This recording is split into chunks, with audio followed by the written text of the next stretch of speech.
All right, good evening. The Rio Rancho Public Schools Board of Education meeting for Monday, April 14th is now called to order. If all would please rise for the allegiance. Jessica Tyler, our board secretary, will lead us. After we're done with the pledge, if you please remain standing. I pledge allegiance to the flag of the United States of America and to the republic for which it stands, one nation, under God, indivisible, with liberty and justice for all. I salute the flag of the state of New Mexico and the Zia symbol of co-representation among the United cultures. Thank you. President Galbraith, members of the board, Dr. Cleveland, we have the Sandia Vista Elementary School Elementary Choir for you to hear tonight, sing the national anthem. And on top of the national anthem, you got an extra pledge, so that was pretty nice. So I'd like to introduce the two directors, Mr. Chris Fleming and Mr. Augie Arredondo, both of whom are Rio Rancho Public Schools, Rio Rancho High School, specifically alumni. So we're very happy they're back teaching with us in the district. So I'll let Mr. Fleming take care.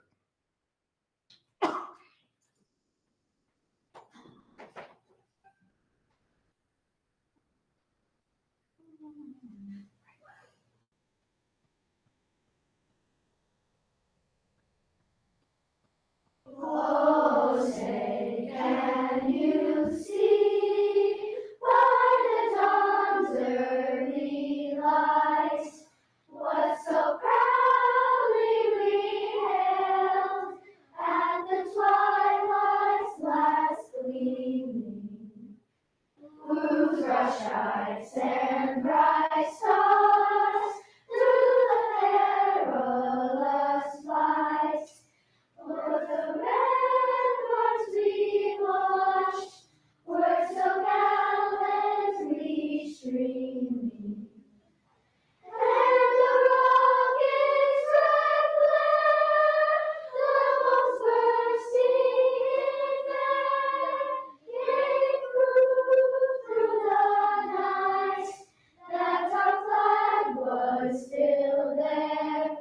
Oh, say does that star-spangled banner yet wave o'er the land of free and the home of the brave?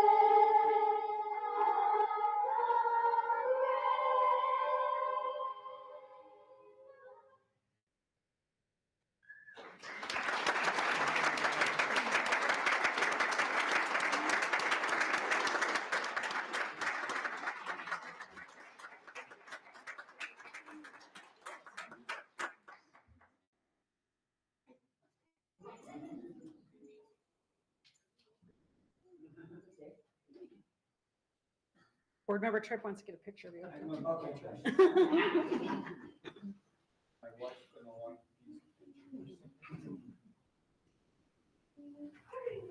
Okay.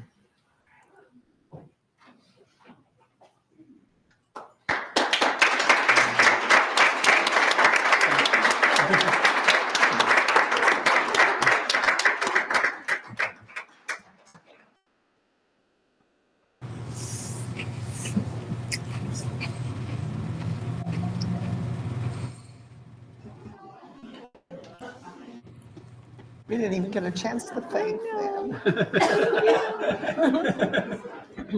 As the parents are walking out, we just want to say thank you for bringing them tonight. We appreciate it. Thank you. We're practicing, so all that stuff.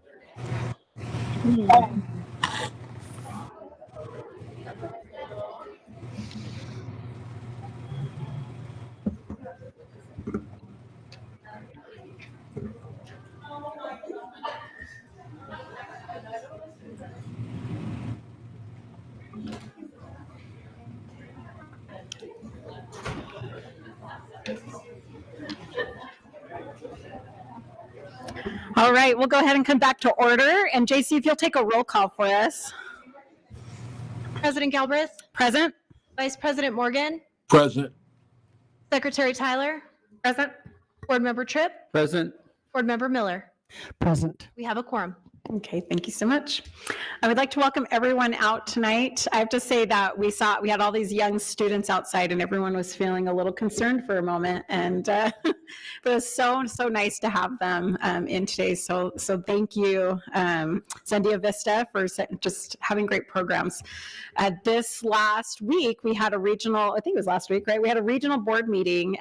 We did it over at Rio Rancho Middle School, and their chamber orchestra played. And one of the superintendents who also serves on a school board in another district came up and said, please don't ever let go of these programs.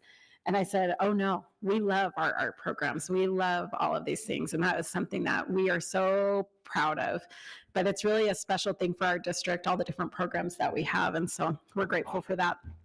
Tonight, we'll start off our meeting with introductory comments by our superintendent of schools, Dr. Visu Cleveland. Good evening, and thank you all for being here on this Monday evening. Okay. We had a workshop, an open house actually, to discuss proposed changes to middle school attendance boundaries. And it was held before the meeting, and really what we are looking at are minor changes to middle school boundaries just for the 2025-2026 school year.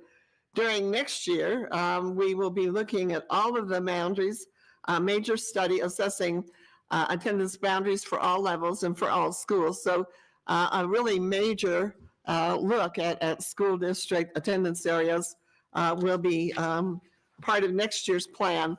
But this is a minor adjustment, and it's mainly to address overcrowding that we have at a couple of schools. And we had good attendance, and we appreciated everybody who came out and provided their feedback during that session.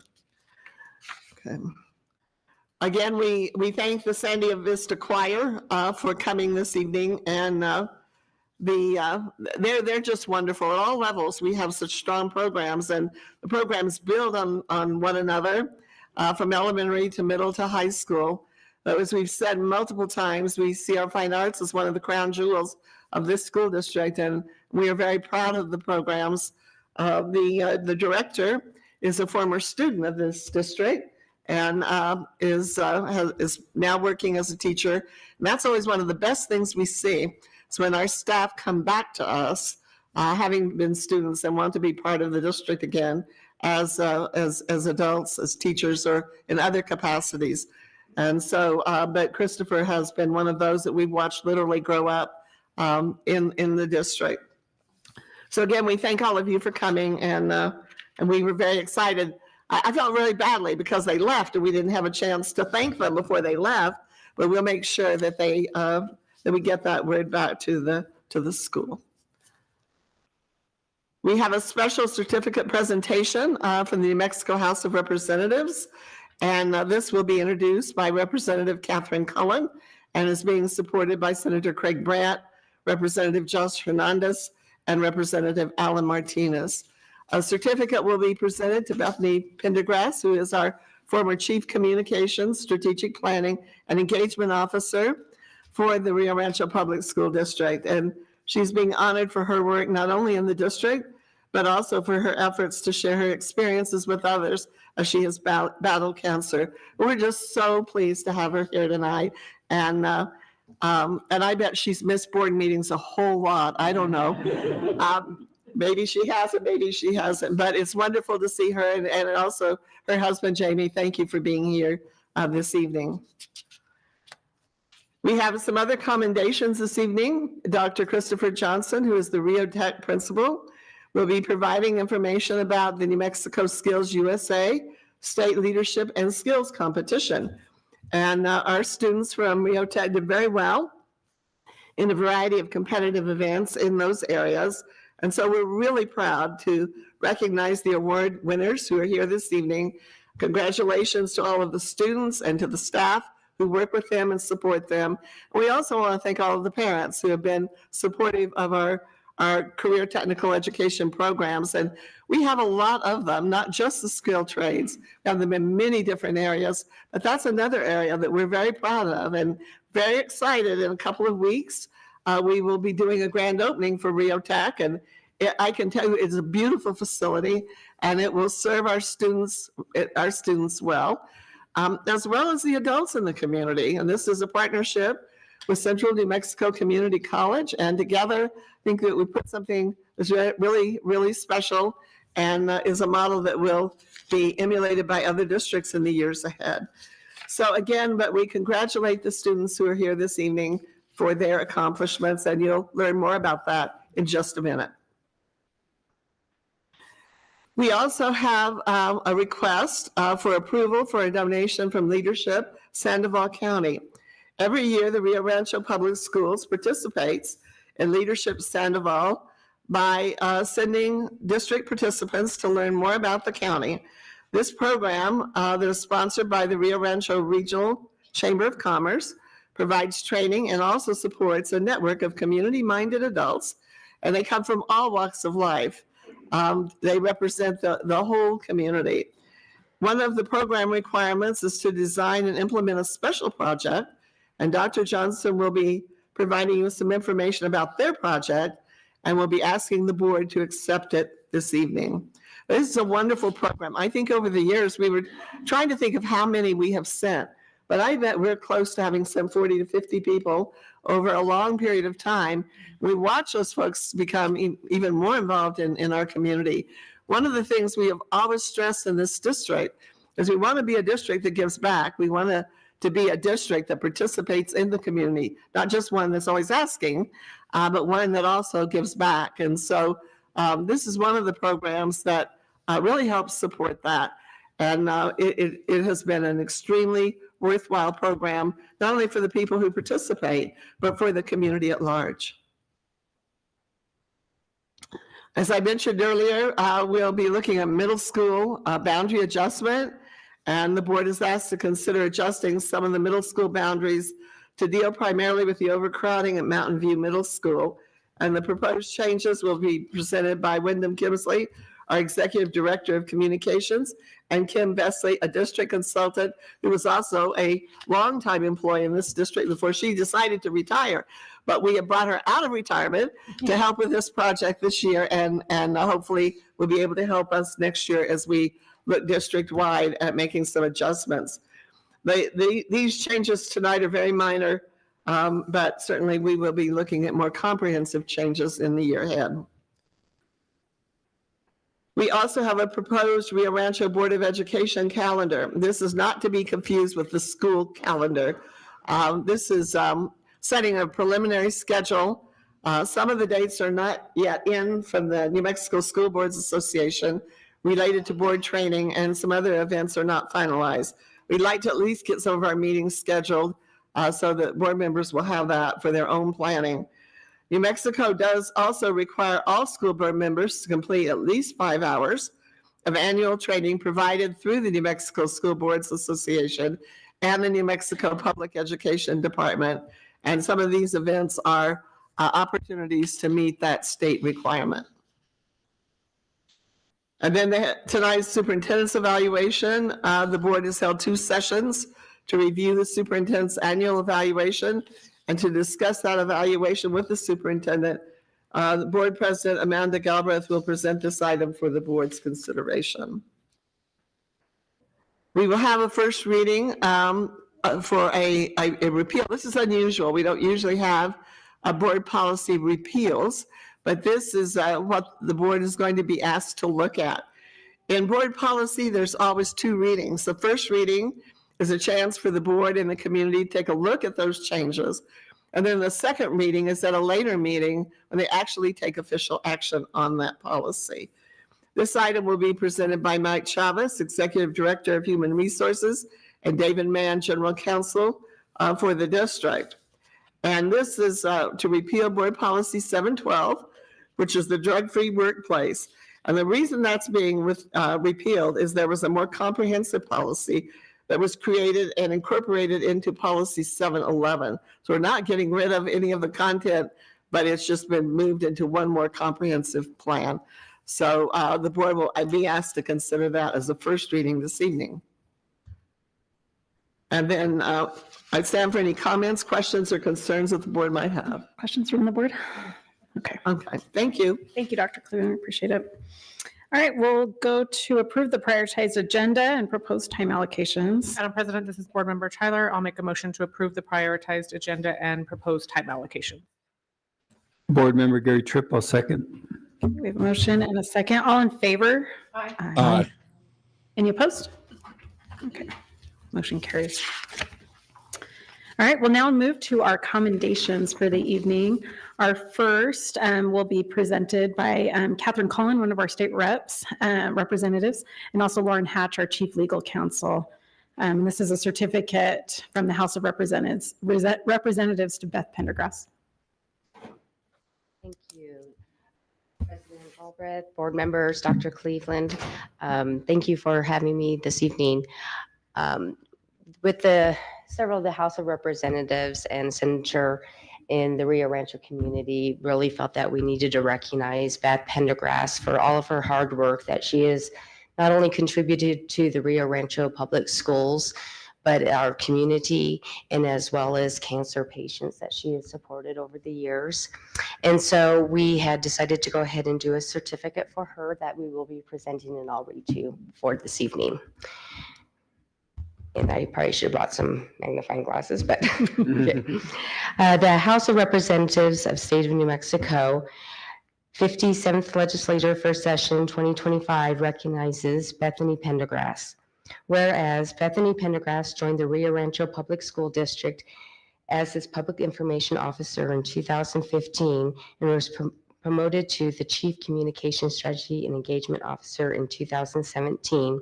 And whereas, as the Chief Communication Strategy and Engagement Officer for the Rio Rancho Public School District, Bethany acts as the official spokesperson for the district, oversees the district strategic planning initiatives, community engagement, and government relations, and builds relationships to support and promote the district's mission. And whereas Bethany has more than 16 years of experience in public affairs, communications, and government relations. And whereas Bethany has a bachelor's degree from Brigham Young University and a master's degree from the University of Idaho.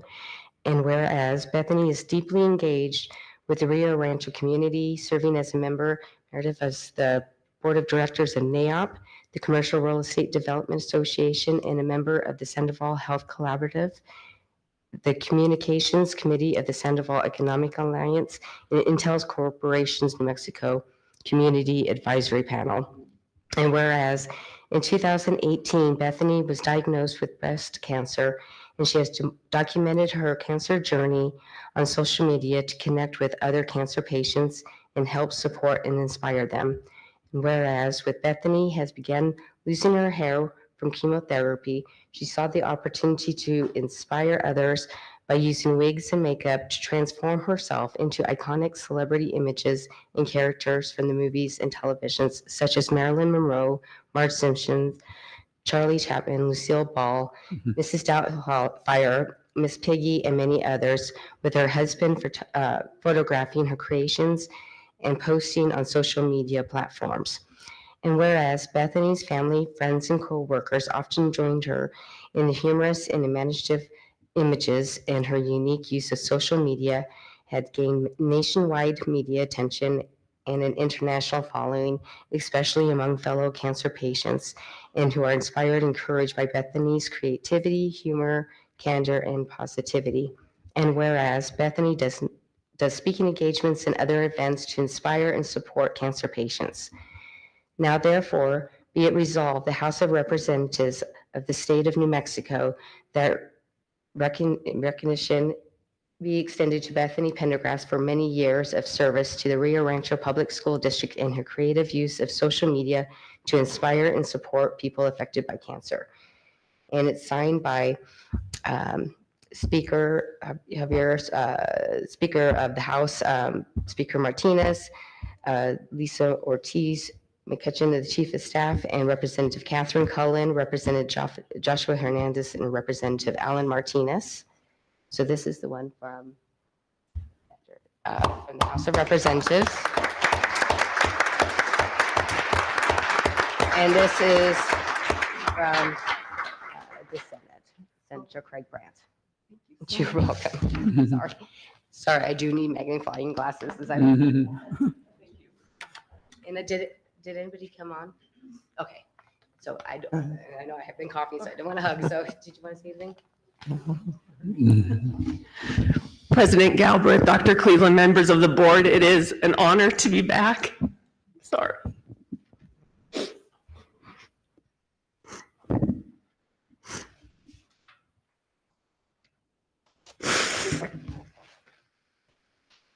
And it's an honor to receive these wonderful certificates from the state. Thank you, Representative Colin. Thank you, Lauren Hatch. And thank you to the state and this wonderful board for all of your time and all the support you've given me over the years. It means a lot. So yes, it's bittersweet to be back. I'm certainly glad I'm not doing boundaries. But it's hard to see everyone and remember how much I love the people here and the job I had. So thank you so much. Oh, thank you, Beth. You know, you can't go sit down, right? You have to wait till this is Dr. Cleveland, did you want to? Well, thank you, Representative Cullen, for taking this initiative and getting this done, because it is so well deserved. And as you know, Beth has made a tremendous impact on our school district and in our community. And she's known throughout this community. And it is a very emotional thing. And we're really glad to see you back this evening. On this weekend was the Rio Rancho Regional Chamber of Commerce Boots and Bling, and I want you all to know that she was also recognized by the Chamber for all of the work that she did with the Chamber of Commerce, serving on their board and participating in many of their events as well. But Beth just touched this entire community, and the community is very, very pleased to just have a small way of saying to you personally how much we appreciate you and the impact that you have made on our district and our community. So thank you very much for being here this evening. Thank you, Dr. Thank you. Thank you. Gary, do you want to say anything? I just want to tell Beth, thank you for everything you've done for me personally. I'm a better person because of you, Beth. Thank you for everything you've done for this community. We love you. Yeah, thank you. Go ahead. Twice in like 3 days I've cried with you. If I see somebody cry, I can't not cry. But yes, we sure missed you. And I do think it's kind of ironic that you're here on school boundary night. So Phil, but your leadership, your abilities to be able to bring people together and bring the voices of our community together to be able to present those to the board have certainly made our job easier since I've been on the board. And we definitely miss that. I don't think anybody will ever be able to replicate your exact skill set. And so thank you for everything that you've done, like Dr. Cleveland said, not just for us in the school district, but for the community. And we do miss you and we love you. And it's always good to see you here. And if you're ever bored, feel free to come, sit here with us. Yeah. Thank you. Well, I just want to add my congratulations to you, Beth. I haven't known you as long as some of the others here, but I think I first came across you in Rotary, perhaps. You came to a Rotary meeting talking about a bond issue that was coming up. And then I've worked with you on the Sandoval Health Collaborative Board, and we've kind of gone through some challenges the last few years, but you were right there. I don't think if you had participated in that 10 by 10 book that it ever would have been completed. And it's been extremely successful for our young students and learning how to take better care of themselves and their families and health issues at a young age. And I think it's a wonderful thing that you have done to put that together. And so it's just been my privilege to know you and work with you, and God's blessings to you. Jeff Morgan, you want to say something? Beth, I just want to say congratulations to you and appreciate you. Yes, I'm like Gary. You have made a difference in all of our lives, and just appreciate the work that you have done. Stay encouraged. And yes, I miss you. Wish I could have been there, but travel. But always thinking about you. Again, congratulations to you.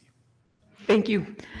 And you guys, this lady, she is just talent is an inspiration, and she's been such an inspiration to me. I thought I was holding it together for a second.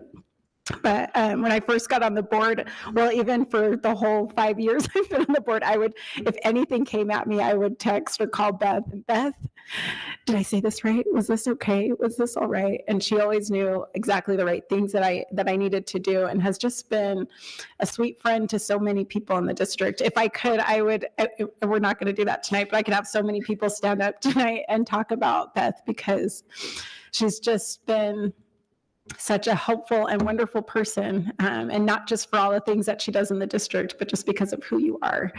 And so thank you for sharing some of that with us, and we're so grateful that you came out tonight.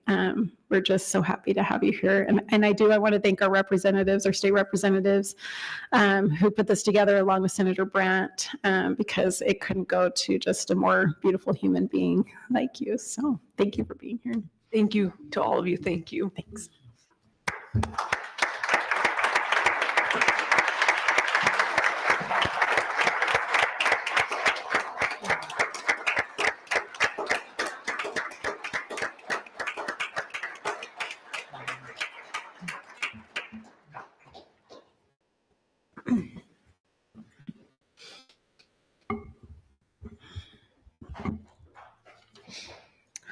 Okay. So our next commendation for the evening is our New Mexico Skills USA State Leadership and Skills Competition. I've been enjoying watching all of these wonderful red blazers in the back of the room. So we'd like to invite Dr. Chris Johnson, our Rio Tech principal, up to talk about these wonderful students. President Galbraith, members of the board, Dr. Cleveland, thank you. That's a hard act to follow, so I'll do my best.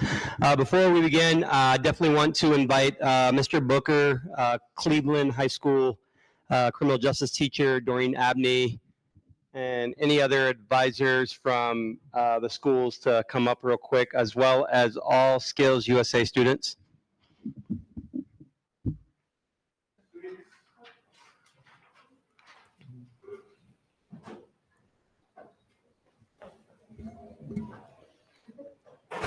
Excuse me.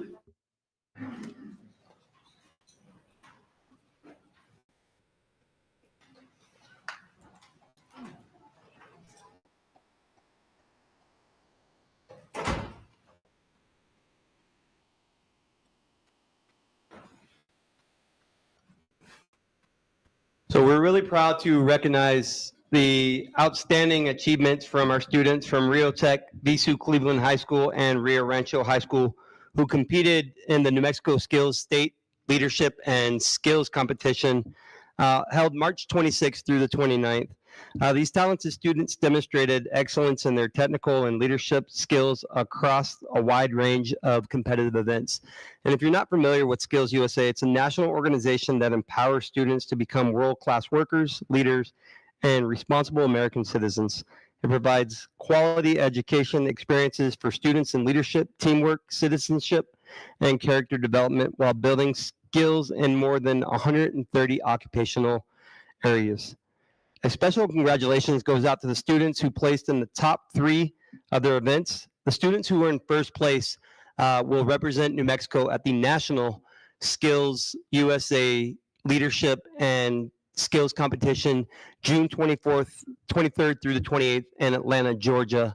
So we'll be sending 27 students this year to that, as well as our advisors. This was the first year that Rio Rancho Public Schools sent 63 students to Skills USA.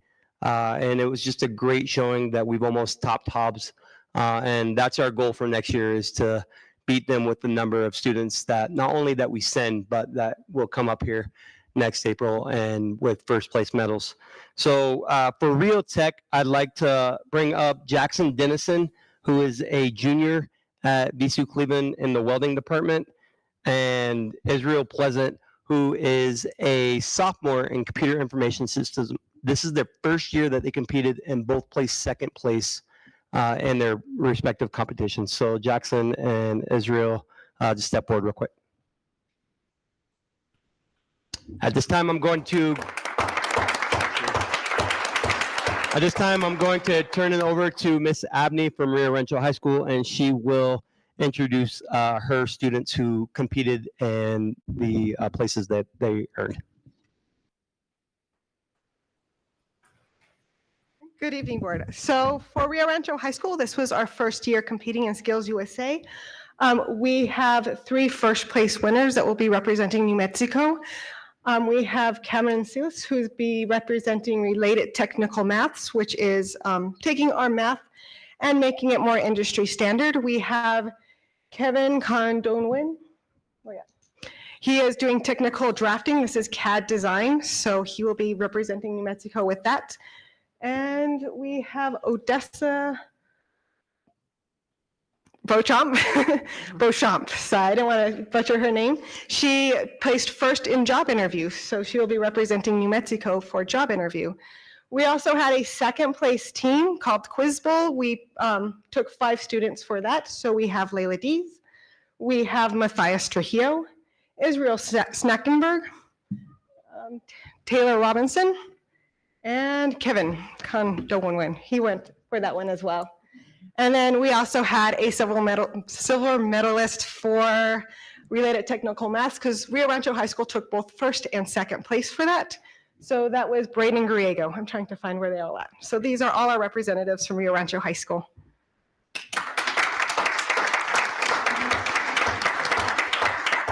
Also would like to recognize Ms. Justina Miller, a Rio Rancho High School teacher who also served as an advisor with us as well. I do know that 2 of our advisors from Cleveland are not here, Kristen Sidor and Reagan Montoya, instrumental. But now at this time, I'm going to invite Mr. Booker up, who really spearheaded a lot, took a lot of responsibilities and roles, and helped all of our programs do what we needed to do to compete. So, Mr. Booker. Hello, again, I'm John Booker, a teacher at Cleveland High School. This is our 3rd year with Skills USA, and this year we were very proud with Dr. Johnson's assistance to bring 26 Cleveland High School students to Skills USA conference. We had 7 gold medalists. Not all of them are here tonight. And approximately 12 to 14 medalists in general. So I'd like to recognize those that were able to show up tonight. So first, Aiden Noss, who competed in the crime scene investigation. Gavin Watts, who competed in crime scene investigation. They both placed gold on their team, and they'll be heading to Atlanta to represent New Mexico in crime scene investigation. Next, we had Absinthe Duncan, who placed bronze or 3rd place with crime scene investigation. The rest of her team was not able to make it tonight, but we're very proud of her for her first year of participating in Skills USA, doing so well. Next, we had a bulletin board demonstration, and 2 of those representatives are here tonight. They are Olivia Bullerwell and Jada Jones. Very proud of them for their competition. This is actually Olivia's 2nd year, and I'll go back and recognize someone we're very proud of. Olivia's 2nd year as a silver medalist in the bulletin board competition. I'll ask one more student to step forward again, and his name is Aiden Noss. Aiden Noss, this is his 2nd year in a row being a gold medalist. Last year, he competed in the law enforcement competition and placed top out of about 15 other competitors as number 1 and represented us in Atlanta as the law enforcement officer. This year, he switched teams and went to crime scene investigation. And again, with the support of his team and all the knowledge that he's been able to acquire over his years at Cleveland, he's earned gold again. He'll be going back to Atlanta for a first time as a gold medalist to compete there. So thank you very much to everybody from Cleveland High School for representing. We did have a large portion of our team that wasn't able to make it tonight, but I'd like to thank all of them for what they did to contribute to this year's competition. Thank you.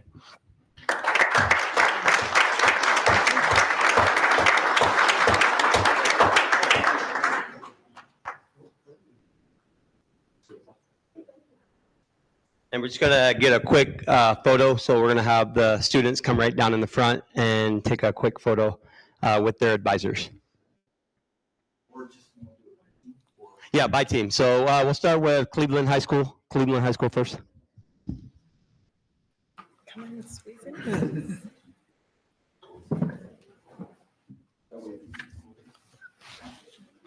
There you go. Make sure you smile and open your eyes.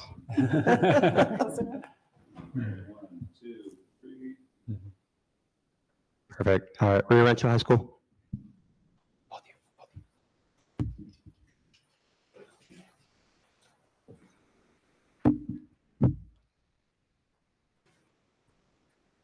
Let all those parents come up.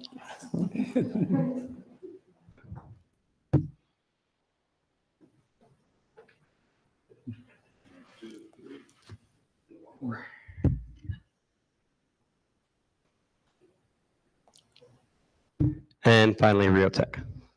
It's a huge group. Rio Tech.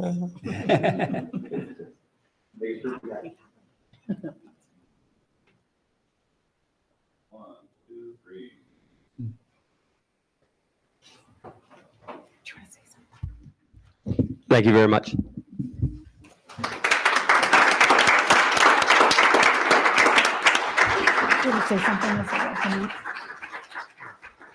We want to thank you all for coming, and certainly our teachers, our sponsors, and especially our students. And I believe this is just the tip of the iceberg on things to come as this program grows and becomes stronger every year. So we're excited for all of you. Thank you so much for being here. Thank you guys. It's fun to have you in. I really need one of those blazers. So if you guys just have an extra, I will take that. And it's really fun to see some of them I've known since they were in elementary school, some of these kids. So that's super fun to see them here. So thanks again for coming tonight. All right. All right. So the next part of our meeting tonight is for public comment. We have no public comment in person, right? Correct. Okay. So for public comment tonight, we received 2 that came in through our online form. And so I'm going to summarize both of those. Whenever they come in through the form, I just summarize them. So please note, if anyone would like to give their public comment, to please come into the boardroom and they can give their full public comment. But the 2 we received, one was from Eric Deutsch, and his was in regards to curriculum at Rio Rancho High School, as well as some safety and security issues that he was concerned about. The other public comment was Laura Briggs, and she had a question and some, I guess not really a question, but a comment regarding the boundary changes that we're looking at tonight with the middle school, and if 8th graders can be grandfathered into that, if they would be able to stay at their current school. And that is it for our public comment for the evening. So thank you. All right, next we'll go to the consent agenda. Madam President, this is Board Member Tyler. I'll make a motion to approve the consent agenda. Board Member Jeff Morgan, I second. All right, we have a motion and a second. All in favor? Aye. Any opposed? Okay, motion carries. Okay, now we'll go to our business portion of our meeting for tonight. Our first is to consider the approval for a donation from Leadership Sandoval County. I don't know. Oh, you made it. You're back in. I didn't know if you went out. So once again, Dr. Chris Johnson, our Rio Tech principal, will present this. President Galbraith, Dr. Cleveland, members of the board, thank you. So as part of Leadership Sandoval, we've had a phenomenal experience, myself and Rachel, who couldn't be here tonight, just learning all about the government, the city government, state government, everything that has to deal with Sandoval County. Really good connections, and we really have enjoyed our time there. It's coming to a close, and some of the things that we've learned is about giving back. So not only did we choose our own projects because we had 2 groups, each group decided on a separate project. We came together as one group to select Ernest Stapleton as receiving another project. So last month, TLC came aboard, and they have completed the process of redoing one full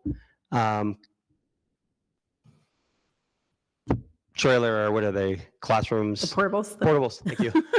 With a brand new HVAC suit that Principal Clark and Assistant Principal Gibbs, they're already using for their testing center. So they're absolutely using it.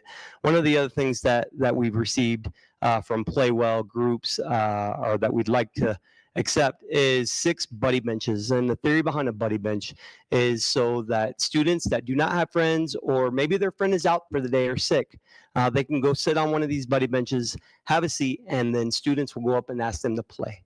It is a phenomenal concept. So Playwell is willing to send us 6 brand new benches for Ernest Stapleton for our project. So that way we can set them throughout the school, and from the kindergarten playground to the Big Gid playground, that is what they're for. So we're hoping that you'll approve this so we can move forward. It is 100% donated. We will work with facilities to have them installed over the summer, so they'll be ready to go for the 25-26 school year. And I'll stand for questions. Okay, thank you. Any questions from the board? No questions. Thank you. That's a great concept. Yeah. Dr. Cleveland, do you want It's to a great idea. And so thank you for thinking of us in this process. questions or a motion? We can take these. This is Board Member Tyler. I'll make a motion to approve the donation from Leadership Sandoval County. Board Member Miller, I second the motion. Okay, we have a motion and a second. All in favor? Aye. Aye. Any opposed? Motion carries. Thank you. Thank you. Have a Thank good you. Thank you. Thank you. Thank you. It has, I have to just say, I think I talked about it last time, but it's been really fun it was fun to see you guys up in Santa Fe. It's fun to see people from our district who were up there who were involved in that. So I think it's just such a wonderful program. All right, next is to consider the approval of middle school boundary change recommendation. So we have Wyndham Kemsley, our Executive Director of Communications, as well as Kim Besley, who is our district consultant, who will be presenting. Good evening, President Galbraith, members of the board, Dr. Cleveland. Thank you for taking some time to consider this kind of process that we're undergoing.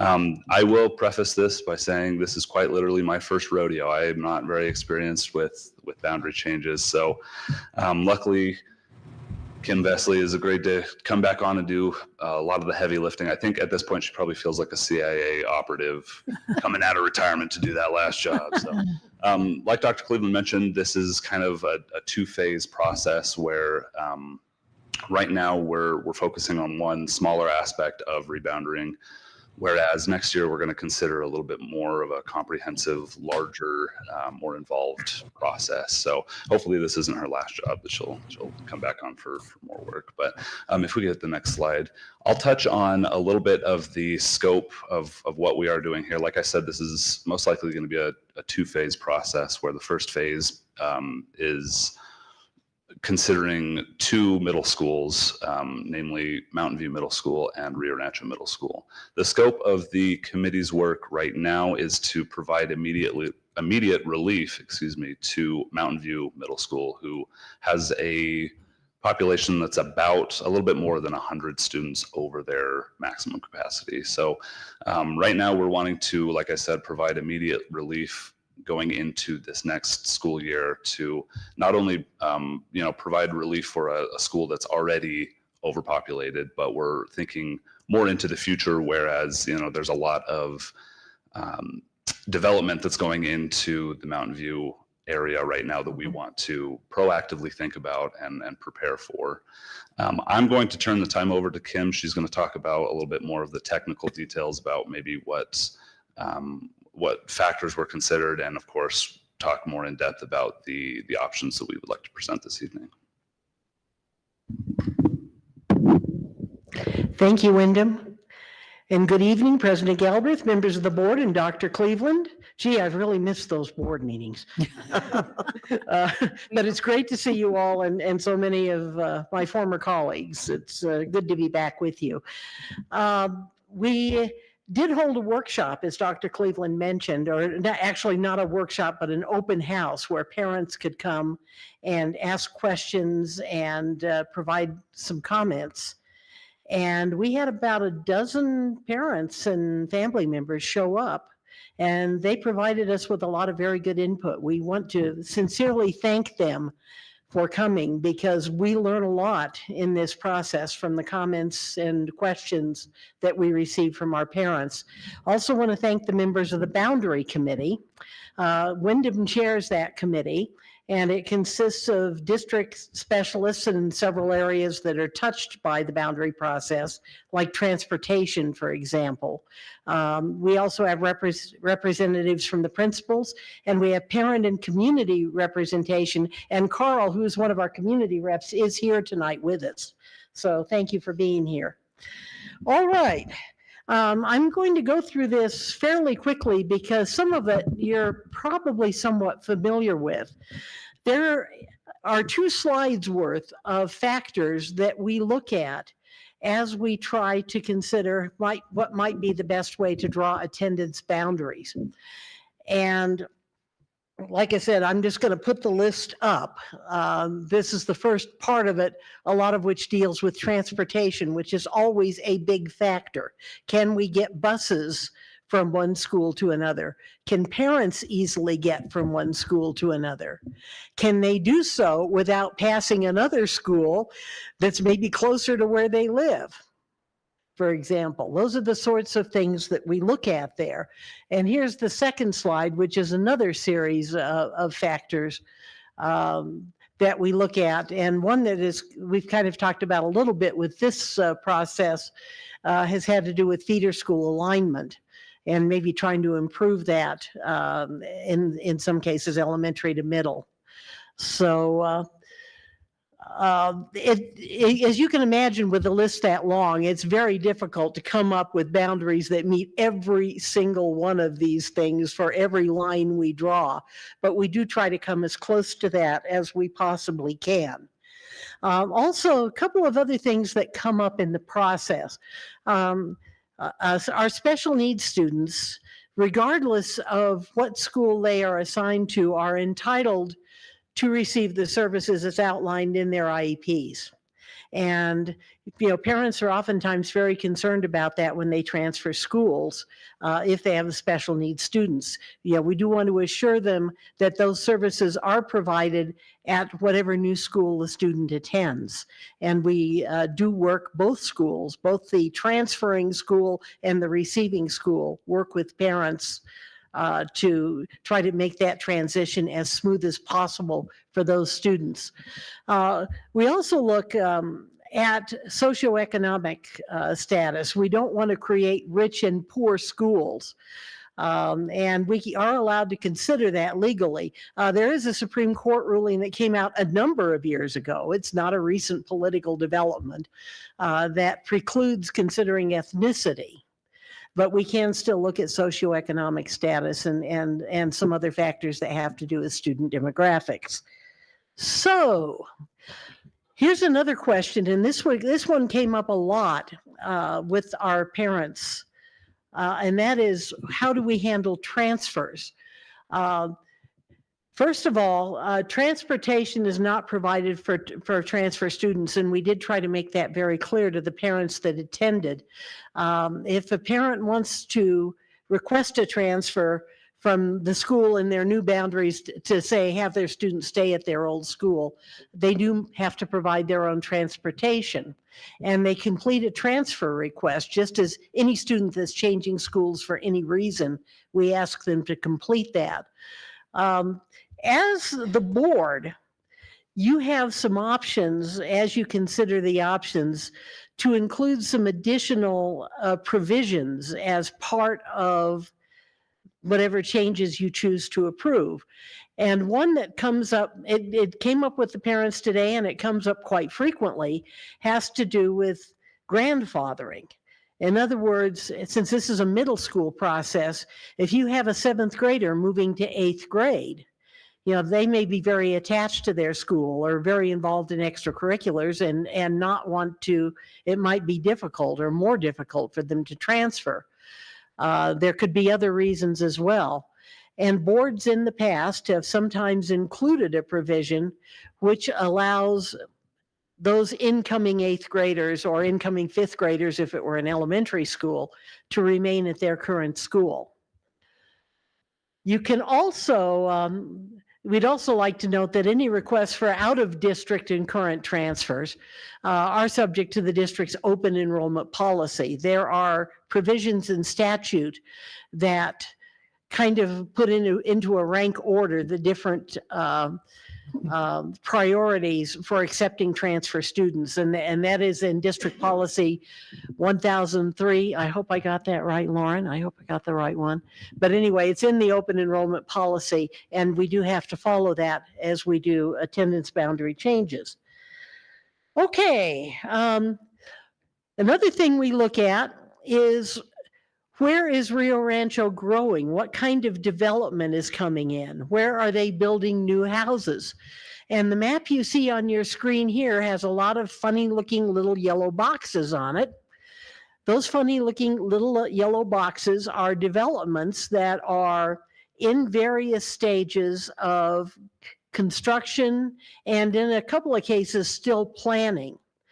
This is not an all-inclusive list, and we will be adding to that as we learn of new developments coming online, and we'll also be working closely with the city to try to keep track of that. But you don't want to completely fill a school, for example, where we know we've got 350 new homes coming in, because you're going to get students coming into your school off of that, and you want to make sure that you can accommodate them without putting yourself in the position we're in right now. For example, with Mountain View Middle School, enrollment about 930, and we've got Lomas and Cantadas and a couple of other neighborhoods there that are building at a rather rapid pace. Also coming into Mountain View, we have Mariposa and any new construction or developments that might be coming in at the Hawk site. So that's another factor. We've got a lot of new homes coming in up there, and we need to make sure that those students can be adequately accommodated. Okay, so how does the process work? It begins kind of in the district level with the development of scenarios. Okay, if we're going to do this, what might possibly be able to be adjusted, and what areas might it make sense to consider moving? And conversely, what does it make no sense to move? And from that, we develop scenarios, and scenarios include sometimes some good ideas and sometimes some really bad ideas. I've drawn a lot of lines and looked at that and gone, what am I thinking? And those go into file 13 very quickly. These scenarios then are shared with the boundary committee, and the boundary committee, not so much with this particular process, which was run relatively rapidly because it's so late in the year, but in general, we will ask them for ideas. But we've been known to take laminated city maps and hand them grease pencils and say, okay, how would you do this? And from that, we modify the scenarios. The boundary committee looks at them. In this case, we presented, I think, 5 different scenarios to the boundary committee. The variations were primarily in the number of students that would be moving from Mountain View to Rio Rancho Middle School, which is a larger capacity campus that has more room. There were also a couple that looked at maybe making adjustments to a couple of other schools. Those were discarded. We decided not to do that right now. We'll take a look at that in the broader process that is to come. The committee then decided to recommend 2 of these scenarios for consideration by the superintendent's cabinet. We took those to the cabinet, I think the next day, actually.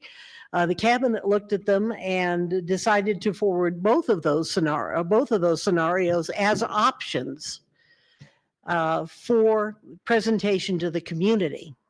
At that time, Wyndham noticed all of the parents through emails of the proposed change, provided opportunities for the parents to comment, and he'll talk about that a little later in the presentation.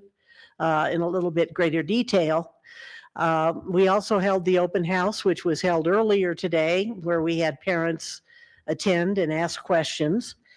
And then based on that, we present all of that to you as the Board of Education, and you have the final say in how we do this and whether we move forward or perhaps whether we don't move forward. There have been cases where the board has decided not to do anything. So that's a possibility too. You may, as it says, approve an option as presented. You may approve it with changes. Well, yeah, we like this, but don't move that, for example. You can add additional conditions. Grandfathering is an example. You can ask for additional public input if you feel you need to do that. Or you can decide not to do anything at this time. Or you can defer it and maybe ask us to maybe defer it and take it up at the next meeting, or even call a special meeting if you would like. So you can do all of those things. Once you approve the boundary changes, we do all of the steps that are required within the district to implement that. Make changes to the maps that are online, and transportation goes in and works on the routing that will be necessary for their buses. I would point out the Director of Transportation, Nick, has been very helpful in this process. He's looked at these scenarios and options and says they work from a transportation standpoint. And that's pretty much what the process is.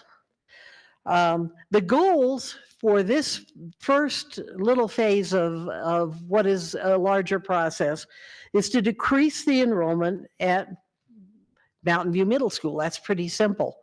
Mountain View Middle School enrollment on the date we chose as the baseline for the process was 934. The capacity is about 800. So they're well over capacity, and as we've noted, we've got growth coming in there that we need to accommodate. One of the other big goals here was to, when we did this, not move make sure we didn't do anything that would have to be changed again when we do this broader process. We do not want to have to move kids twice in 2 years. And we are confident that the changes that we are presenting today will hold up. So wanted to give you that one last note before we actually get into the options. I'll show the maps, and once we get through the presentation, I can kind of switch modes on the computer and put up a map where we can actually zoom in on specific areas and that, should you wish to do so. Can't do that with this one, but can with the other. And you see some of the pros and cons to the options listed there. Option 1 moves 3 areas. The first one is Cleveland Heights. Cleveland Heights, of course, right next to Cleveland High School. There is very easy access from there to Mountain View Middle School, especially once they complete the construction that's on Idalia. That should wrap up in October. And once that happens, it's going to be a pretty straight shot right up Idalia. You go over, you go down Iris, you pick up Idalia, and it takes you right to Rio Rancho Middle School. This area, there's 33 students that are in Cleveland Heights. And we had a scenario that would have moved just those 33 kids. Didn't think that might be enough to provide meaningful relief, however. And out of that grew the next 2 scenarios, which are the 2 options. This is option 1. Which moves Cleveland Heights and also moves 2 areas right around Northern and 528 that are, again, actually closer to Rio Rancho Middle School. Transportation was thrilled with this. They thought that made a whole lot of sense from a transportation standpoint. Those areas are Los Rios, which is just right north of the industrial park. It's like kitty corner across from the district office, and it runs up to Corrales Road, east of 528. And then the other area is River's Edge 1. And that's north of Corrales Road, and it runs up to about Riverside. The boundary is actually south of Riverside. It's historically been part of the Mountain View District. In some ways, it was a little bit of a wrench, wanting to change that, because that's been historically the case. But we do think that it will be, in a lot of ways, easier and more convenient for many of the parents in this area. It is closer to Rio Rancho Middle, and it just makes a lot of sense from a lot of standpoints to do that. That's option one. Option one moves a total of 79 students. The 33 from Cleveland Heights, there are 11 in Los Rios, there are 35 in River's Edge 1. And that gives you a total relief of 79, and it drops Mountain View's enrollment from 934 to 855 approximately. Okay, 79 students, that's better, but it still doesn't get Mountain View even down to 800, let alone below it. So the next thing becomes, okay, well, what else is there that we can do? And then this led to the creation of option two. And option two moves everything that we have just described, plus River's Edge 2, which is a little bit further north, and the area on the other side of 528 from River's Edge 2, the area around Honduras Boulevard. The black line you see kind of snaking through that area is Iris Road. And the boundary is actually at the arroyo that's south of Iris. On the north end, I believe it's about at Pasea. That northern end of that particular area is Idalia. And some of that is actually closer, if you go down Idalia, is actually closer to Rio Rancho Middle School.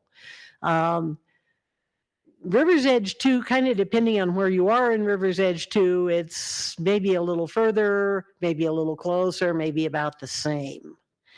So that option adds an additional almost 70 kids, I think. It takes the number of students moved to 145. That it includes 44 students from River's Edge 2 and 22 students from the area on the other side of 528. And it would take Mountain View's enrollment down to 789, which is slightly below its capacity. So those are the two options that we have for your consideration. I do want to mention one other factor that comes up, and that is transfers. And what is the impact of transfers? In the case of Mountain View, we have students that are transferred both out of and into.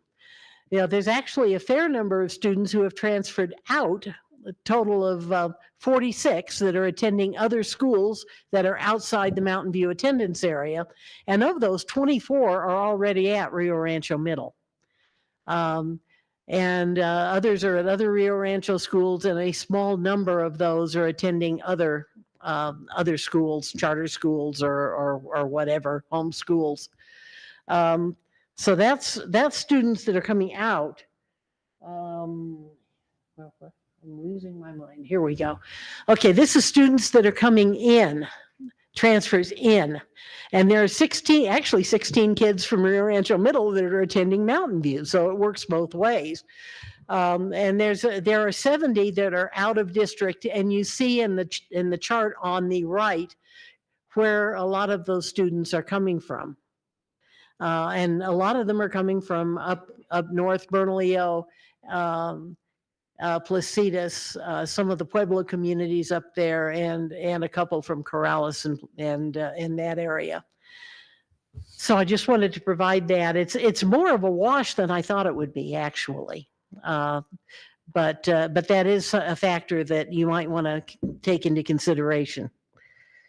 All right, so that's the kind of the technical end, which is kind of what I was brought in to do. And then, as I noted, once we came up with these two options, Wyndham went to work and presented this to the parents, and I'll let him talk about that. So once the two options were presented to cabinet and approved to move forward, we notified the parents in the affected areas, which resulted in around 200 contacts that we had. I notified them via email about the potential change and what that would mean for their children, for the boundary itself. And we gave them a detailed map. We actually provided them with both of the maps that you have access to. We gave them a little bit more information about how the process works and a little information about how we kind of would use the factors to come up with these options. And we provided an outlet for feedback. So there was a form that was sent and included on the website that gave parents the opportunity to ask questions or kind of let us know what they were thinking about it. And of course, like Kim said, we also hosted an open house earlier today where we had about a dozen parents come through. So what we saw, at least from the online form, was favor for the two options was pretty much split in half. So half of what we heard said option one works best, half is option two works best. The vast majority of questions that we got on the form and actually in person today had to do with transfers, had to do with grandfathering in their already existing Mountain View students and how that process works. So I think that we've been able to provide some valuable information regarding that. And we had a lot of opportunities to hopefully settle some fears and some anxiety around this, but also provide as much information as is available. So we had about 24 online submissions, which equates to about 10% response rate for the group that we were targeting. And like we said, about a dozen folks came into our open house today. So we have talked about transfers, and I feel like the result of those conversations has been that transfers are going to be a little bit more lenient going into this process, given that this is taking place so late in the year. There's a lot of different factors that play into that, of course, but also we've been talking a lot about grandfathering, and that is absolutely an option, like Ms. Vesley mentioned. So, of course, if you have any questions, I'd be happy to answer them about feedback, excuse me, but that's about where we stand with that. And of course, we stand for questions from the board about anything. I'm going to put up the map for option two because it includes everything that's under consideration. And then we can kind of go from there. Okay. Sounds good. Dr. Cleveland, while she's doing that, do you want to add some things? Well, just a couple of comments. I think I was interested to see we don't have that many Corrales students on the north end, but then I thought historically they have gone on to the other side. They have pretty much fed into Rio Rancho High School, so maybe that's not a surprise. One of the things you probably are aware of, if not, they're planning to build a middle school, a K-8 school. And so I think we will be losing some of our Corrales Middle School students in the years ahead. And that plan is moving pretty quickly. So that should probably just be taken into consideration. We've talked a lot about a K-8 program, and at some point might want to try that on our own. I think in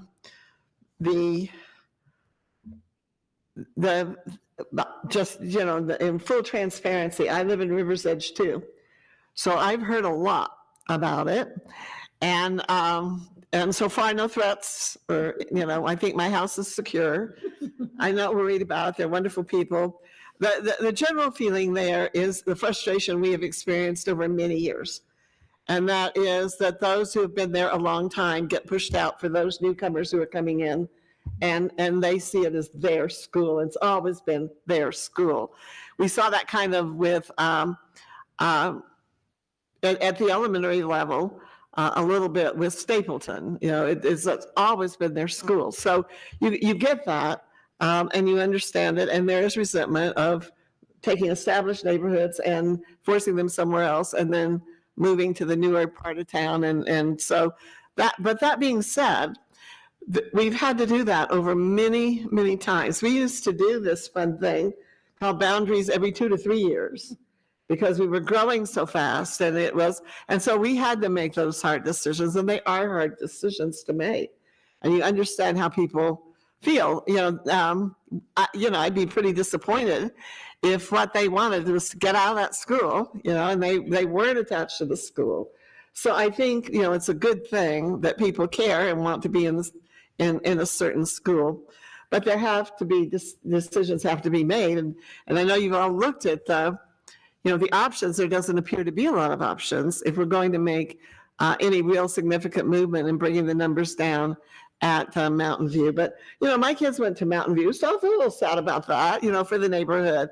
But I also understand that sometimes that's just the only option that you have. And I think maybe that's kind of where we are. The grandfathered issue, I want to mention just a couple of things. We've always made that very clear that it's a 1-year thing. It's for that final grade, unless the family had younger siblings. And we've always kept the family unit together. And I think that might be something the board would want to look at, is allowing the family unit to stay together.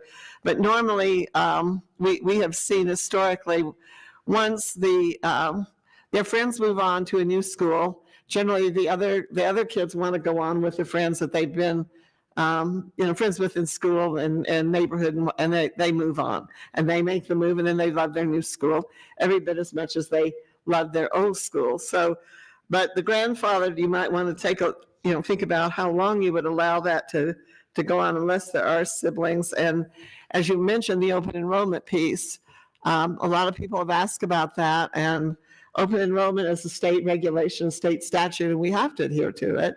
And one of the top priorities is, if you've been in a school before, you take priority over other students who have not been in that school.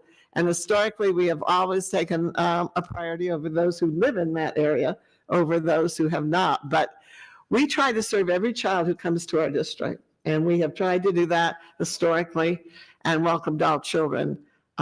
That's been a bit of a challenge as this north area of Rio Rancho has grown.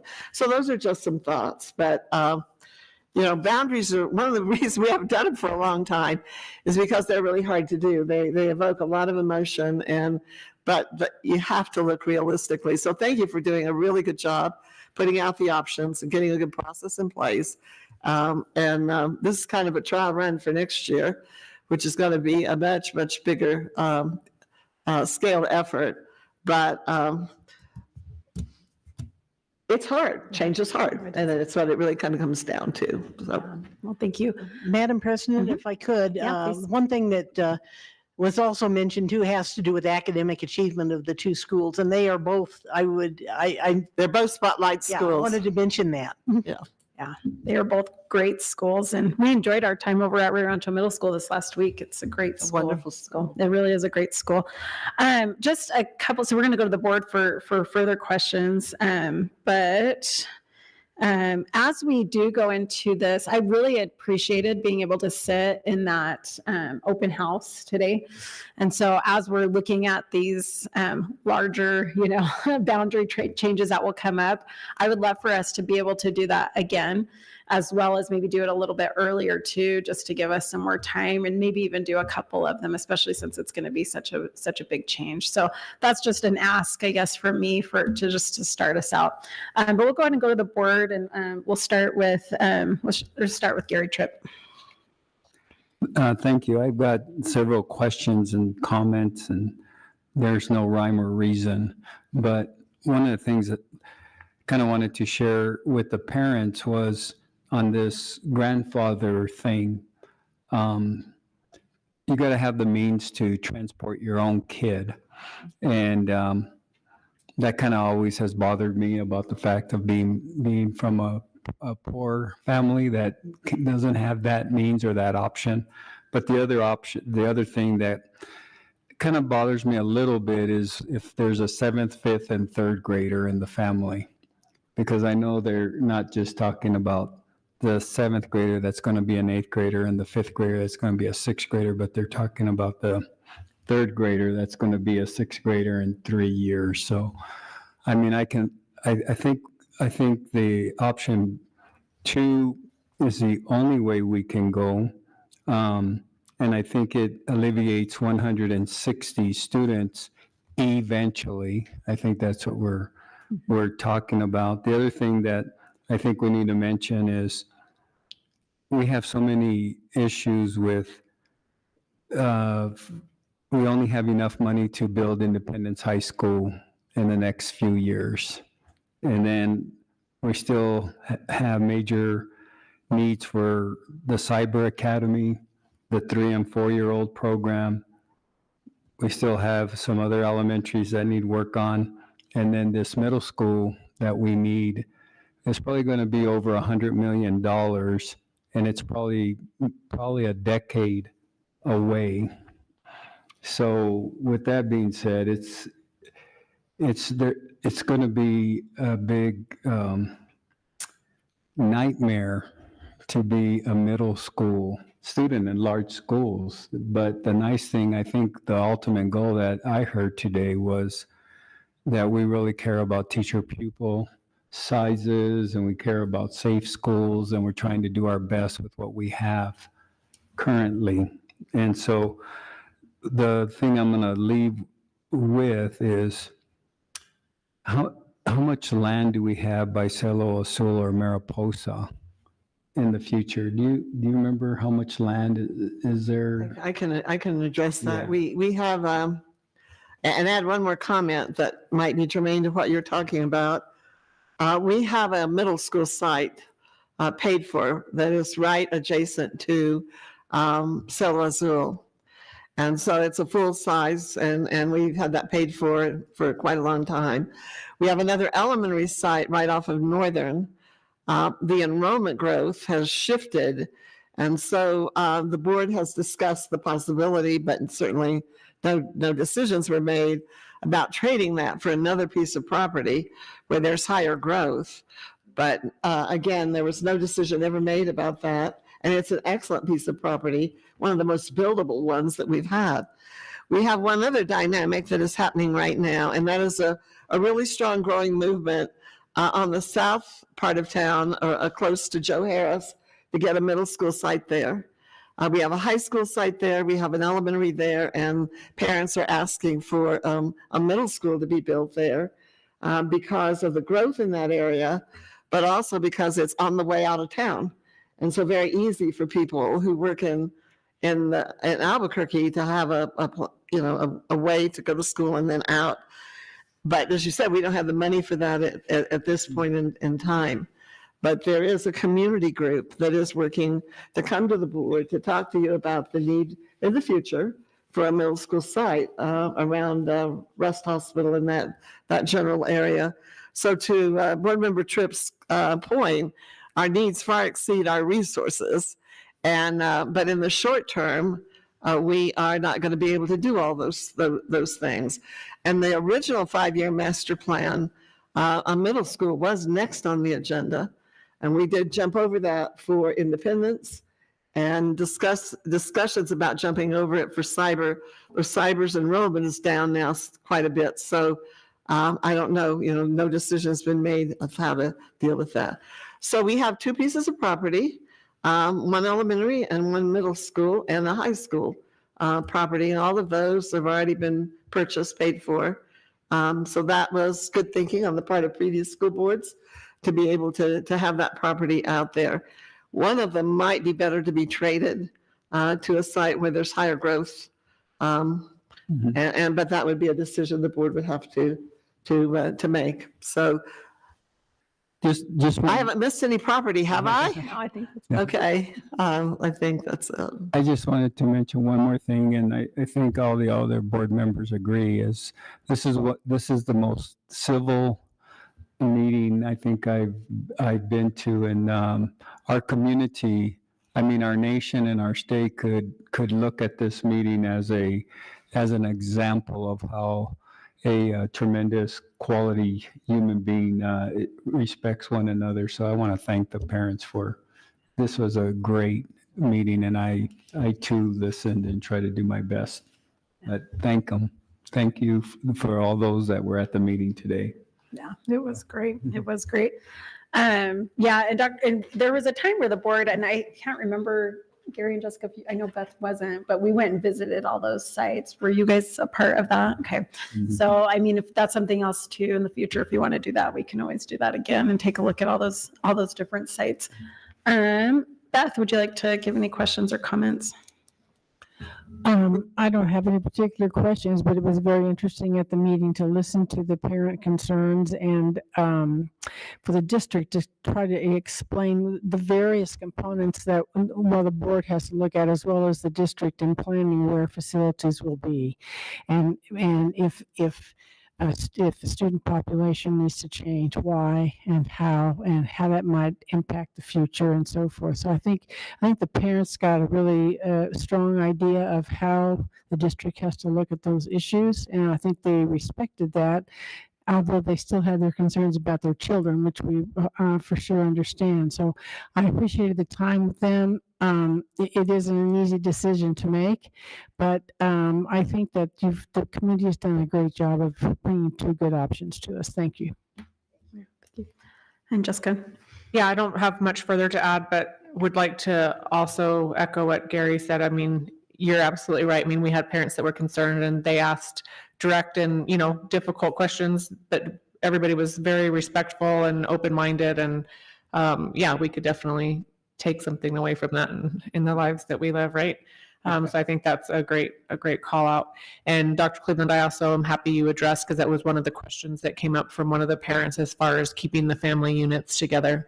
And, I think it's trying to weigh again, because we talked about it a little bit. I think maybe Wyndham, you had addressed it during the workshop that, at some point we have to take the cutoff, otherwise the boundary changes mean nothing. But again, I think a lot of people are willing to try something new. And I could even sense a turning of the tide, even with the parents that were in attendance tonight. And also wanted to thank the administration from Rio Rancho Middle School for being there, because I think they were really able to showcase the strengths of their school and kind of set some of the anxiety and questions that the parents had, put that to rest. So that was nice for them to take the time to do that and be able to also think about how they could potentially handle the influx of students if a boundary change is made. So appreciated their time and their thoughts on the process. Yeah, look at Jeff Morgan. No questions. Just want to say thanks to the parents for their support. Thanks to you, Kim, for the information that you provided. I thought the delivery was just fantastic. So again, thanks for your time. Really, really, really appreciate your hard work. Thank you. Good to hear you, if not see you. Yes, thank you. I do have actually a couple of questions. Can you tell me what is the student population? It might have been up there and I missed it, but what's the student population right now at Rio Rancho Middle School? At the date that we chose as the baseline, which was the 120th day, it was 1026. 1026. And then what's the capacity for that school as a It's whole? around 1,800. Yeah, that's what I thought. Okay, 1,800. And so we're looking at moving 145 with that option 2 into that school. And we will have some additional room there probably. There is growth in that area. Mhm. That whole Broadmoor corridor obviously is going to feed in there. But that does still leave us a little bit more room if we need to make adjustments down south when we do the larger process. Yeah, no, that's great. I love that. I am just a huge, I'm grateful too that Dr. Cleveland talked about, having those families come in, because that was a concern. I don't know if, I'm not sure where everyone stands with option 1 or option 2, but do we want to have a discussion on that grandfathering in students, if that's something that we're all interested in, and if we want to add that into one of these things? I don't know. Gary, did you have any thoughts on that? I would entertain a motion. I mean, I think we're all going to be on the same page on option 2 and grandfathering, but Yeah. I mean, I guess my question about grandfathering, is it more really just semantics, because they still have to apply for the transfer and anybody can apply for the transfer? So does grandfathering mean anything, or is it just kind of a feel-good mechanism, honestly? They get priority. Priority if they're grandfathered? Yeah. Okay. They get the first shot at it. That's the only difference. Their- And a and then regular their open families, if they enrollment. have- Yeah. And that is one other question I had. I noticed, I think, Kim, on slide 13, you highlighted some of the current attendance numbers, and it appears that there's about, let me do some quick math, 64 students that are attending Mountain View that are probably out of district. So I'm assuming those are on approved transfers. So I think one could ask, if we're going to allow our grandfather current students in, what happens to those, or why would we not just stop other transfers to control the population there versus redistricting? That's a good question. Because I thought that same thing. I don't know if Dr. Cleveland wants to about that, because we have about 100 that come in. At the same time, I don't want to lose any enrollment. And so we want to welcome them. Yeah. them Yeah, in, no, I'm but- just saying, I think but yeah, no, I think by, it's a good based by the numbers, some people might Yeah. question it. I think the biggest issue, to just be very blunt, is that we need the enrollment in the district to maintain our programs. And the other is that we have longstanding relationships with, for example, students at Santa Ana that have chosen to come in. And that's been a kind of nothing formal, nothing in writing. It's been an understanding that goes back to almost the beginning of the district. There were some proposed changes that could have occurred if that understanding had not been honored. That being said, that is an option, and it has been discussed on several occasions. It's just hard, I think, if there's somebody that really wants to come into your district to say no, because we're all public schools and we all try to accept kids who come. But there are limits, and there's some areas we've had to close schools because we're just too full. So that is an option. It is definitely an option that we could say no transfers from outside the district, because we are having to move some internal students to another school site. I will tell you, there was a time when Rio Rancho Middle was Rio Rancho Mid-High, and we had over 2,000 students in that building. So we have a lot of room in the building, but not as much as you might think, because we put some special programs there that have taken up some of the space. So the board would need to be aware that has impacted the overall usage of the building.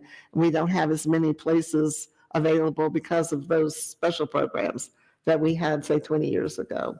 So but that is certainly an option that the board could look at if you chose to do that. Yeah, I think it's just something we need to keep. I don't think that me personally, I don't think we need to make that change now, but I think it's something to keep in the back of our minds. I can make a motion to approve option 2 of the middle school boundary change recommendation with having the grandfathering in of the current 7th graders who will be enrolling to 8th grade. Gary Tripp, I can second it. Okay, we have a motion and a second. Are there any other questions before I go to a vote on that? Okay. JC, we'll take a roll call vote for us on it. Vice President Morgan, Yes. Secretary Tyler, Yes. Board Member Tripp, Yes. Board Member Miller, Yes. President Galbraith. Yes. Motion carries 5-0. Okay, thank you. Thank you. It's a pleasure to see you all again. Thank you. Thank It's been you. nice having you. We'll see you again soon. I do, just before we leave this item, one of the parents had asked if their child, and I'm sure that this will get in, I just want to make sure I say it too, that I fully support it. But one of the parents asked about having their student be able to go to that new school and be able to see it and walk through it, and how that would be kind of a comfort. And so I know the principal had brought up that they have the 6th graders.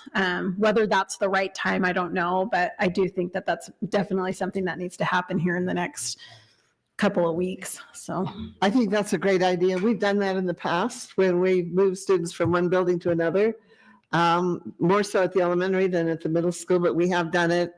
I would think if we're going to do that, we do it in the spring sometime. We don't have a lot of time left, but before the end of the school year. So that's not, it's not on that student's mind all summer long about what that strange place is going to look like.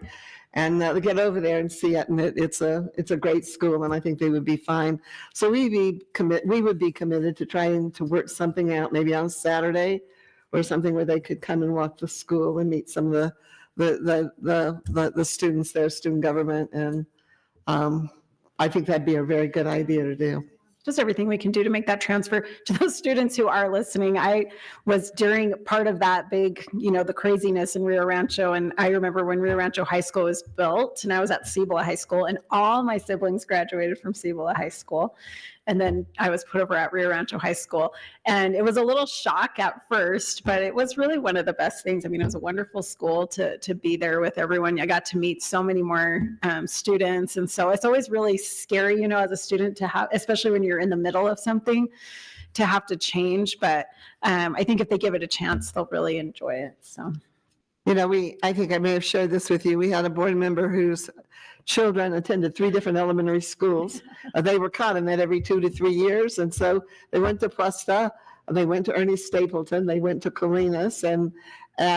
But to your point, their mom said every one of those was a wonderful experience. And so when everybody got kind of panicked, she would talk, as a parent to others saying, there are good people at every school. And your child will grow by, having some new friends as well as some existing friends and all of that. And, what's amazed me over the years as we've split schools, I remember particularly one of the hardest was Vista Grande. And they did not want to go to Sandia Vista. They did not want to go there. And you saw tonight the support for the kids, the families, and they love that school. And I suspect if we said, we're going to move you back, they would just, be very unhappy with that. So our goal, our job ahead of us is to make sure it's a good experience for those students. We can certainly give them an opportunity to go in and meet some of the staff and the student government kids and some others. So we'll be glad to take that on. Well, thank you. Okay, so we'll now go to consider the approval of the draft school board calendar for the 25-26 school year. And once again, this is for the school board.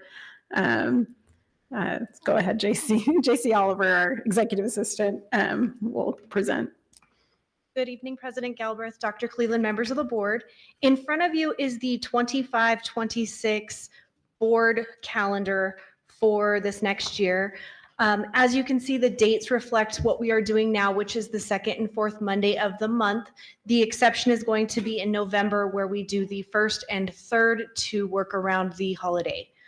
On the second page is some of the different meetings that she mentioned, that Dr. Cleveland mentioned earlier, that you guys will probably be attending to get your credits. At the bottom is a section for the audit committee meeting, as well as the finance committee meeting, since those are individual meetings. I stand for any questions you might have. Okay, thank you. Hey, JC, if it's possible, all of these, the board meetings, the NMSBA meetings, can you stick that on the board calendar for the year? I know it's kind of a pain, but if we don't have it on our actual Google calendar, none of us remember to go to it. Absolutely. Other questions from the board? Go ahead, Gary. That's a very good comment. Maybe just for JC's sake, did we say APS was hosting the fall? Yes, I believe Okay. APS is doing the fall regional. Yeah. Mhm.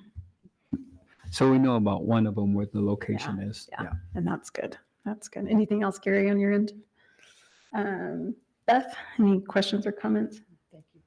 And Jessica? No, thank you. And Jeff, do you have any questions on the calendar or anything? Comments? No, thank you. Really quick, I do want to bring up, just because I know I am not going to be there for the July 14th meeting, and I won't be able to get on virtually at all. I just want to make sure we have a quorum for those, if anyone knows any other travel or anything like that, just so we make sure we have a quorum for those summer meetings that are coming up. Okay, so we should be okay on those. Okay, Dr. Cleveland, any comments on the calendar? Okay, so we can go for a motion on this one. Board Member Tyler, I'll make a motion to approve the draft school board calendar for the 2025-2026 school year. Board Member Jeff Morgan, I second. So we have a motion from Jessica Tyler and a second from Jeff Morgan. All in favor? Aye. Any opposed? Okay, motion carries. I should have made you do the roll call all the way from over there. Were you? We're good. We're good. All right. Our next is going to be to consider the approval of the superintendent's evaluation for the 2024-2025 school year. And I don't think we have much discussion, but I do just, before we go to motion to approve this, and I'll give the board, if you want to say anything, you're welcome to, but I want to say just at this time, and it gives us an opportunity, and I think we try to do it as much as we can, but once a year, just to say how grateful we are to have Dr. Visu Cleveland as our superintendent, and her leadership is just, has shown, I think our district is a great reflection of her leadership. We're just so fortunate to have her. Every so often we are in meetings from different school districts, and we love all the school districts in the state, but not everyone has the relationship like we do with our superintendent as a board and also as a community, and as well as our staff. And so, Dr. Cleveland, I just wanted to say publicly how grateful we are for your service in our district. So thank you for that. So is there anything else anyone wants to say before? The only other thing I'd add to that is during this process, we were talking about the fact that she often gets recognized throughout the state and receives different awards. And we always bring everybody else in the district up to recognize them when they get awards, and so that everybody has a chance to publicly celebrate them. And we don't do that for you. And so I think we should change that. She is the most humble leader as well. And so she would probably, cringe at that in some ways, but I think it goes a long way to show her leadership and how well, she is respected, not just in our community, but throughout the state and throughout, education within our state. And so thank you for that. And you do deserve those recognition pieces and the awards. And so, we should do a better job of sharing that with the community when you receive those. But thank you. Thank you. Thank you. I'd just like to say thank you to Dr. Cleveland for everything she's done for this district. I know it's been said, but we're in great shape because of your leadership. And thank you so much. Oh, thank you. Anyone else? Oh, I too appreciate your leadership, Superintendent, and it's been really nice to see your influence in the state as well. I know it's there in the nation too, but I haven't really had a chance to see that. But in the state, it's been wonderful to see the impact that you have in the legislature and also in meetings with other superintendents in other districts and so forth. So thank you so much. Appreciate everything that you've done. Thank you. Thanks. And continue to do. Thank you. Jeff, I don't know if you want to say anything, if you're able to. Yes, if you don't mind, Dr. Cleveland, I just want to say how proud I am to be part of this board, because every board meeting we go to and people see the Rio Rancho school board up under my name, they always talk about how we have one of the best superintendents in the state. And I have to tell you how proud that makes me feel when I hear that. So thank you. I really appreciate that. Thank you all. And it's, we were talking about earlier, the districts that do well have a good partnership between their board and their superintendent. And we have been blessed with that over most of the years of the school district. And I think it shows. And we have a wonderful district leadership team. And that is how we're able to accomplish a lot of what we have a lot of people who take on a lot of responsibility.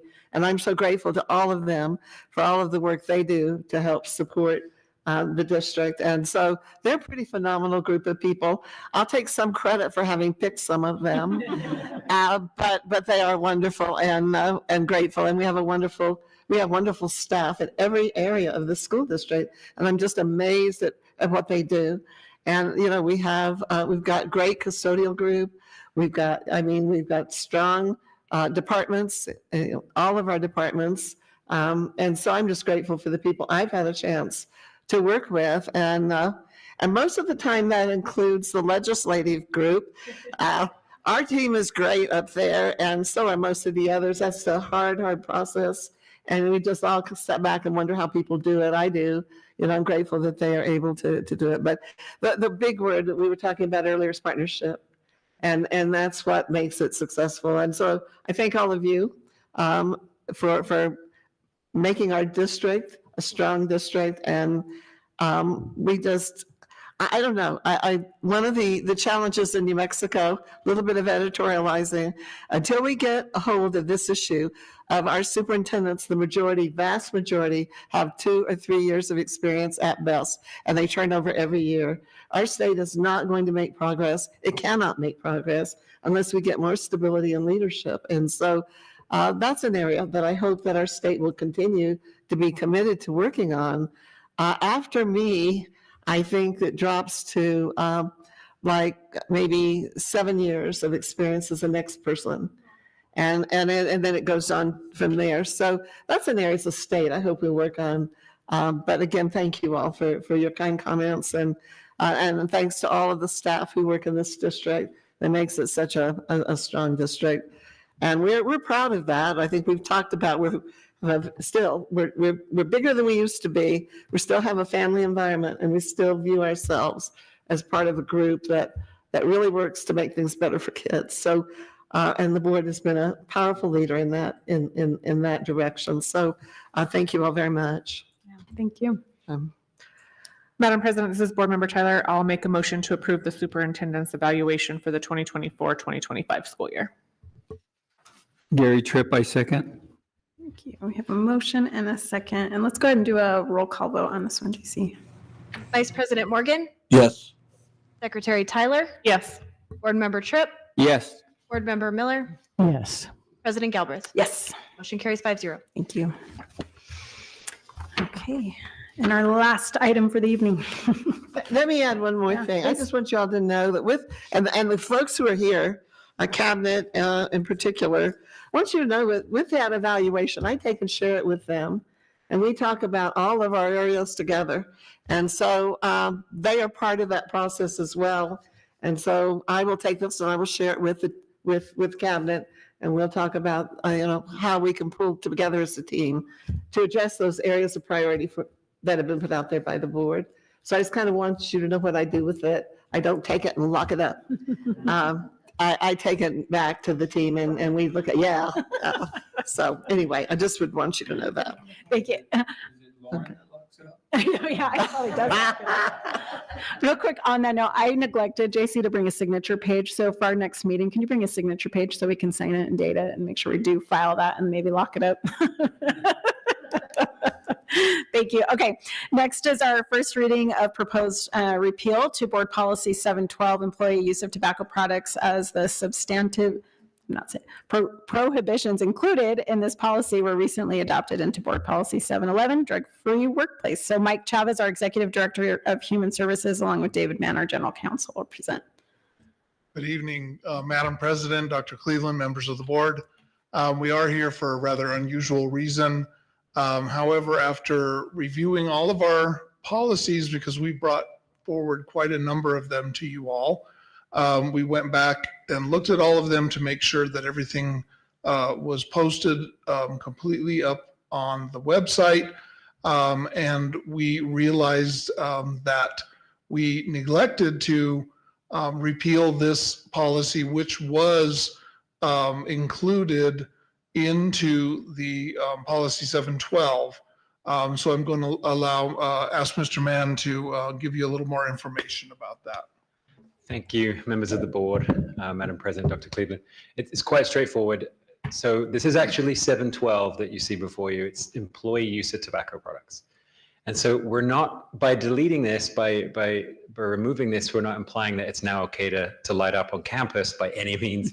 What we've done instead is taken this content and then some and put it into policy 711, the drug-free one. You probably remember we brought that forward a few months ago. And so that, no, there's no need, I don't think, unless the board would like to see it.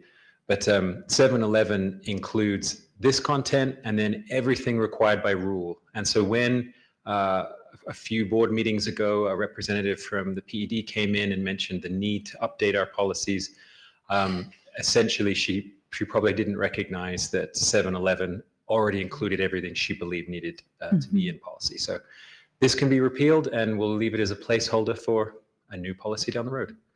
Does the board have any questions? Any questions from the board? Okay, and this one's just our first reading for the night. Dr. Cleveland, did you want to add anything? No. Okay. So we're good and we'll vote on it at the next meeting. Thank you. Appreciate it. And thank you too. I know that when they came in, you were able to get out there. I think maybe David, you were able to get out there and talk to her. Someone was who, oh, it was Renee. Thank you for doing that, Renee, going out. Sometimes I'm up here and I'm like, it would be so good. And I love when I watch everyone kind of trickle out to go meet with everyone. So thank you for doing that. Last thing before I go to the. Well, just if the board will give me just a little bit of privilege to, I laughed as we were teasing Beth about not missing board meetings, and Kim said she really didn't miss them a whole lot. And, but we had it's been a little while, but we had a hearing officer by the name of Jack Ward, and you knew Jack well. He superintendent for many, many years in Bloomfield, and he retired and moved here and married one of our teachers at Ernie Stapleton. And we asked him to be our hearing officer for several years, and he did a wonderful job for us. One night I saw Jack Ward sitting in the back of the room, and I thought, there's no hearing, or there's that, and I kind of wondered what he was doing. So afterwards, I went back and I said, Jack, we don't have anything on the agenda. And he said, well, you know what? I was getting a little nostalgic for being a superintendent. And so he said, I thought I'd come to a board meeting and see how it goes. And I said, well, how did it go? And he said, oh, I did the trick. I was okay. So anyway, a little bit of teasing about board meetings, but thank you. Oh, thank you. He was, some of you remember him. He was a real character. Oh, that's wonderful. And I'm looking at all of you now. You're going to miss this one day when you're not here, maybe. Funny enough, I used to joke about that with people because I spent years attending county commission meetings and then city council meetings, and I would always tease that those are hours of your life that you'll never get back. And then I volunteered to attend more meetings for 4 years of my life. So yeah, that's what teasing will get you. But yeah, so I always appreciate that joke. And Kim, thank you for taking the time to take on this work and come back to it with us tonight. And it was great to see both you and Beth. Yeah, so good. All right. Well, thank you, everyone. Advanced planning, we have a regular board meeting. That was today. So on the 18th will be the vernal holiday. No school for students. For those parents who might still be possibly listening, on the 21st, that it's now an in-person learning day for that Monday. And then on the 28th, we'll have a finance committee meeting and a regular board meeting. So any questions on the calendar? Okay. Our meeting's adjourned for tonight. Thank you, everyone. Thank you. Good night. Night, Jeff.